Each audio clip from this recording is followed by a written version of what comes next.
Hi, my name is Hannah Tendo. Today we'll be discussing my senior capstone proposal, which is on children's picture book pitches, the creation, mainly the submission, as well as the publication, specifically looking at it through a mixed media illustration lens. So a bit about me, my name is Hannah. I got an AA in liberal arts through UH Maui, and I was a dual student between UH Maui and UH West Oahu up until the end of last semester working on a visual arts certificate. I graduated from Doris Todd Christian Academy in Paia on Maui, and I was originally in the English program here at UH West Oahu before switching over to creative media with a general concentration to explore a bit more of the visual side of storytelling. So here's a bit of a summary of what we'll be discussing today. First, the plans for my senior capstone, which is a picture book pitch, my thesis statement, the rationale for the research that has been conducted this past semester, as well as the significance of that research and how it applies to the capstone. So my capstone plan is to create a children's picture book dummy, which is a rough version of a book, predominantly made of sketches with a few finished illustrations. And that's done so that publishers and agents can suggest changes to your manuscript without you having to recreate entire completed illustrations, as well as a query letter and a pitch that'll be ready to be viewed by agents as well as publishing houses. So my thesis statement is that using mixed media illustrations in a children's book dummy adds new challenges to the process, but can lead to immersive stories that stand out to agents and publishers and can get your story told. So my objective, as well as the rationale for the research that has been conducted, is that personally I'm very passionate about children's book literature and publishing in general. I think it's just a wonderful business to be able to share perspectives with literally millions of people, particularly for children's books, because they really shape the future generation. I've also explored indie publishing in the past. I've self-published 5 children's books under personal imprint, and I really wanted to learn more about the traditional side of publishing. And there's also really a lack of resources for writers and illustrators who wish to traditionally publish, particularly in mixed media illustrations. It was really hard to find resources that shared what a book dummy needs to look like with mixed media illustrations rather than traditional illustrations. And mixed media is really just an overlooked but highly effective illustration style in children's books. All of the examples that I looked at for the research of mixed media in children's books were all very commercially effective, as well as with audiences and critics. Some prominent examples being Knuffle Bunny by Willems, which won a bunch of awards and was even adapted into a play. And then a personal favorite, Juniper Hollow series by Lesley-Anne Green, which features handmade felt characters as the illustrations. So the significance of this is that the children's book market is constantly changing. There's always different trends that are going on, and it's important for aspiring writers and illustrators in this market to understand that they need to switch from this creative mode and look at their book as if it were a marketable product, which can be something hard to do. And it's also important to know that because it is a product, that there's physical constraints of a picture book that affect the storytelling.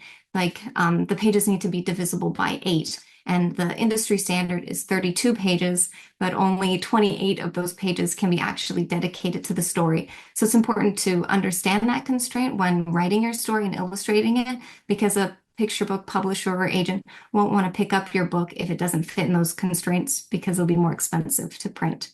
And with that said, research is really half the battle of getting your book out there. That research involves complying to the publisher's preferences, and that can go from whether or not they want you to send your pitch through the regular mail or through email, whether or not they want you to query first, and also if your book matches their current library, but is also not too similar to anything in their library as well.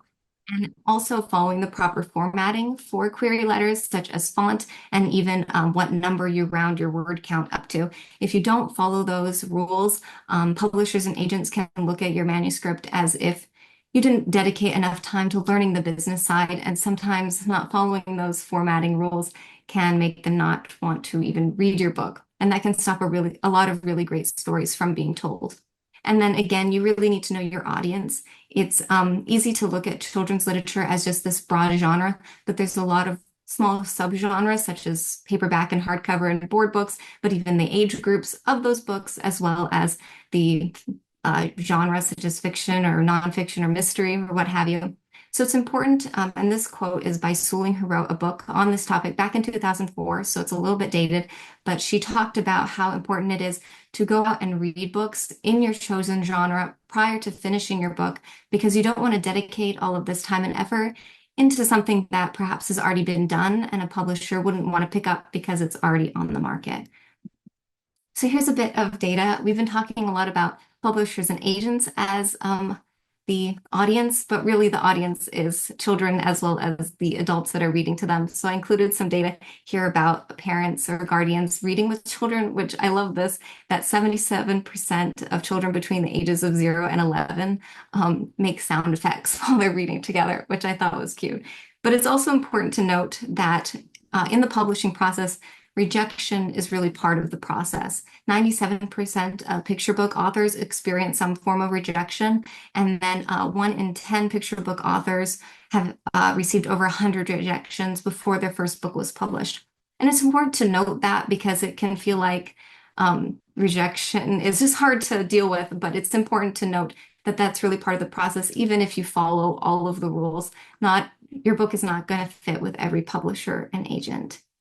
So the target audience for my specific book, although the pitch itself is dedicated to professional agents and publishers, they're going to be looking at it from the commercial standpoint of parents and guardians and educators who want to buy it for children. So the main audience that I'm choosing for that is children between the ages of 5 and 8. And then my proposed solution to all of this is to create an effective and properly formatted children's book pitch in the span of a few months in the hopes of sending it to agents and publishers before the end of next semester. So the preparation process, which is what I'm currently in, is research. That's just to read more books in the specific genre, the mixed media genre, as well as the specific genre that I'm working in, which is mystery, and the age group as well. And then to dedicate time as well to researching publishers that could perhaps be interested in the story prior to finishing it completely. Then to produce the book, which is to write the story, storyboard it, create the thumbnails, and then turn those thumbnails into a proper book dummy with about 2 to 4 completed mixed media illustrations. And then to write the pitch, the query letter, and all those things. And then finally to send it out to agents and publishers following their specific preferences of format and content, and then wait the 3 to 9 months to hear back from them.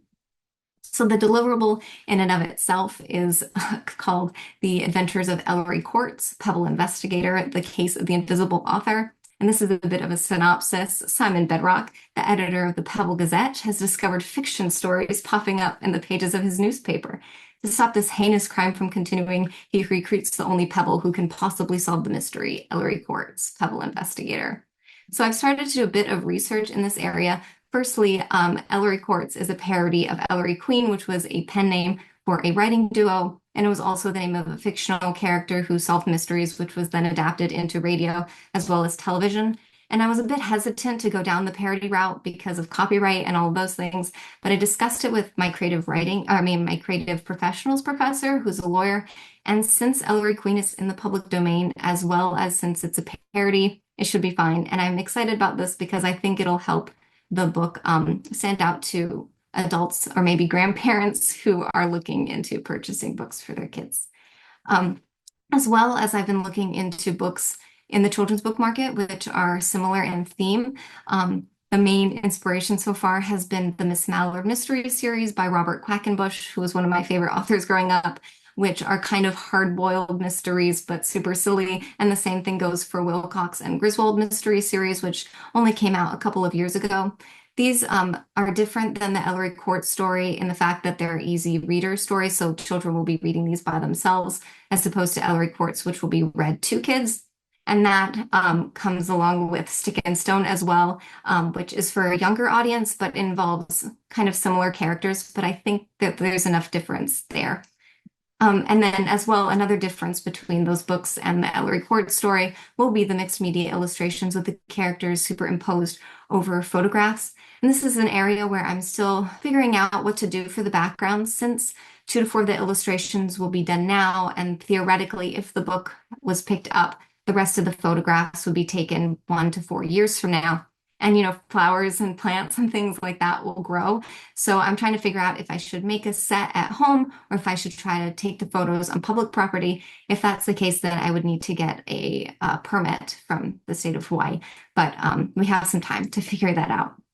And then finally, of course, is to write the query letter, the cover letter, if applicable. The cover letter is sort of being phased out. It's used as a cover over your book pitch, usually sent through the physical mail, which is kind of more of a quick hello to publishers and agents. And then the book dummy following the 32-page format, and then to send it out to publishers and agents by the end of the semester.